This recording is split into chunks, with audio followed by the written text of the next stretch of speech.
பாருங்க நம்ம கேக்கு பார்க்காதவங்க பார்த்துக்குங்கப்பா. வெங்கடேசன் அண்ணா கேக் எடுத்துக்கங்க, கப் கேக் எடுத்துக்கங்க. கட் பண்ணி வச்சுருக்கிறேன். என்ன ஒரு ஸ்பூன் போடு, ரொம்ப கம்மியாக இருக்குது.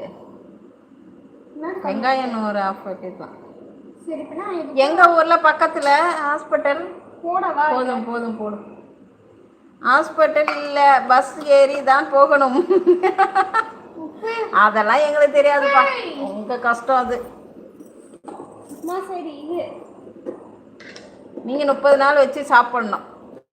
வா வா வா.